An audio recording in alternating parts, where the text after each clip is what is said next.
ప్రజలు కేసీఆర్కి clean chit ఇస్తారా? తెలంగాణలో కేసీఆర్ చేసిన పొరపాట్లను వేలెత్తి చూపగలిగే ధైర్యం ఎవరికీ లేదు. రవీంద్ర నాయక్, ఈటెల రాజేందర్ వంటి వారు బయటకు వచ్చిన తరువాతే తిట్టారు. అసలు ఎవరైనా చెప్తే కేసీఆర్ వింటారా అని మరొక చర్చ. పూర్వం ఉద్యమం జరిగే కాలంలో అలా చెప్పి అవమానపడిన వారిలో మందాడి సత్యనారాయణ రెడ్డి, కోదండరాం, ఆలే నరేందర్, విజయశాంతి వంటి వారు ఎందరో ఉన్నారు అని విమర్శకులు అంటున్నారు. ఈ చర్చ ఎందుకు అంటే దుబ్బాక, జీహెచ్ఎంసీ, హుజూరాబాద్ ఎన్నికల తరువాత కేసీఆర్ వ్యక్తిత్వంపై మొదటిసారి పెద్ద చర్చ మొదలయ్యింది. దుబ్బాకలో పార్టీల గెలుపు ఓటముల కన్నా కేసీఆర్ నియంత అన్న టాపిక్ పైనే చర్చ జరిగినట్లు నిర్ధారణ అయ్యింది. జీహెచ్ఎంసీ ఎన్నికల్లో ఎన్నో ఆరోపణలు, ప్రత్యారోపణలు ఉన్నా మజ్లిస్ నీడలో మైనారిటీ సంతుష్టీకరణ అనే కేసీఆర్లోని ఒక కోణంపై చర్చకు వచ్చింది. ఈటెలకు అన్యాయం జరిగింది అన్న అంశం హుజూరాబాద్ ప్రజలను ప్రభావితం చేసింది. రాజకీయాలలో సిద్ధాంతాలు, వ్యక్తిత్వాలు ప్రధానం అవుతాయి అన్నది చరిత్ర చెప్పిన సత్యం. 2014 సంవత్సరంలో తెలంగాణ వచ్చాక కేసీఆర్ ఒక జాతిపితలా మిగలాల్సింది పోయి అధికారం స్వీకరించారు. ఆ తరువాత ప్రజలకు మరింత చేరువ కావాల్సింది పోయి ఎందుకో తనకు తానే ఇనుప గోడలు నిర్మించుకున్నారు. బహుశా క్రింది స్థాయిలో అవినీతి జరగొద్దు అనే విషయంలో ఎవరికి అనవసరంగా అవకాశం ఇవ్వకూడదు అనే కారణం కావచ్చు. కానీ తాను వెళ్లాల్సిన చోటుకు వెళ్ళారు, రావాల్సిన వాళ్లను రానిచ్చారు. అయితే బడా ఆంధ్ర కంపెనీలు చేసిన అవినీతి క్రింది స్థాయి వాళ్ళ అవినీతి కన్నా 1000 రెట్లు పెద్దదేనన్న ప్రతిపక్షాల వాదనను ప్రజలు గ్రహిస్తున్నారు కదా. ఇదంతా ఎవరూ చెప్పకుండానే ప్రజలు గ్రహించేటట్లు కేసీఆర్ చేజేతులా చేసుకున్నారు. అలాగే కుటుంబ అవినీతిని నియంత్రించలేకపోతున్నారని కూడా ఒక ప్రధాన ఆరోపణ. ఇది కుటుంబ పాలన అన్న ముద్రకు దారితీస్తోంది. కేసీఆర్ భాష, యాస అంటే తెలంగాణ ప్రజలకు చాలా ఇష్టం. కరోనా సమయంలో కేసీఆర్ ప్రెస్ మీట్లను ప్రజలు చెవులు నెగ్గబొడుచుకొని విన్నారు. మరి కాలక్రమంలో ఎందుకు వెగటు పుట్టింది? అది పరిమితి దాటిందని, ఆ మాటల్లో అహంకారం ఎక్కువయ్యిందని, వట్టి మాటల గారడి అని, డోస్ ఎక్కువయ్యింది అని గ్రహించలేకపోవడం, ఆఖరుకు జీహెచ్ఎంసీ ఎన్నికల కోసం ఎల్బీ స్టేడియంలో మంచి బాలుడిలా ఉపన్యాసం ఇచ్చే స్థితికి దిగజారింది. ఇదంతా స్వయంకృత అపరాధం. అనవసర హామీలు, చర్యల వల్ల సప్లిమెంటరీ బిల్లులు, మెడికల్ బిల్లులు నెలల తరబడి ఫ్రీజింగ్ ఉంటున్న స్థితికి రాష్ట్ర ఖజానా చేరింది.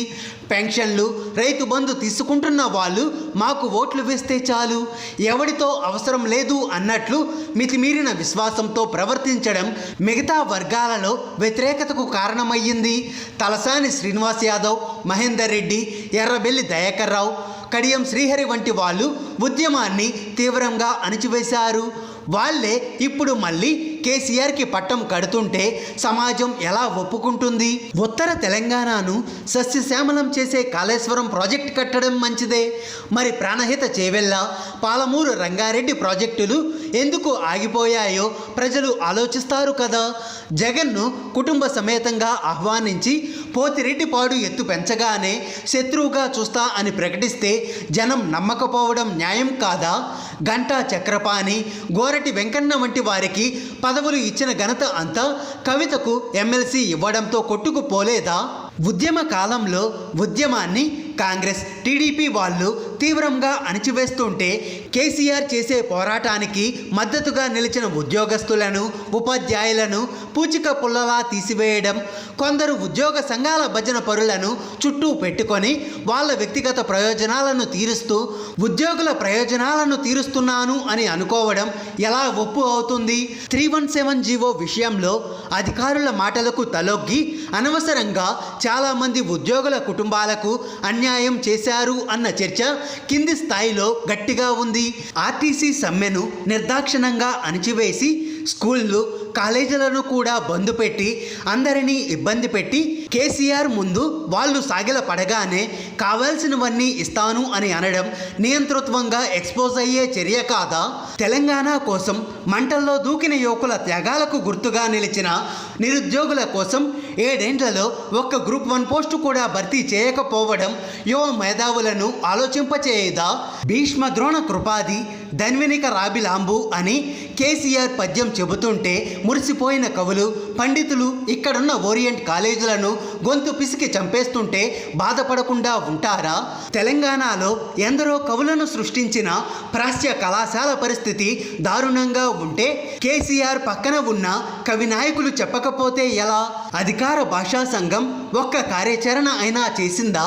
తెలుగు పండిట్లకు తెలుగు మహాసభల సాక్షిగా ఇచ్చిన హామీ అమలుకు నోచుకుందా అని కేసీఆర్ తెలుసుకోవద్దా?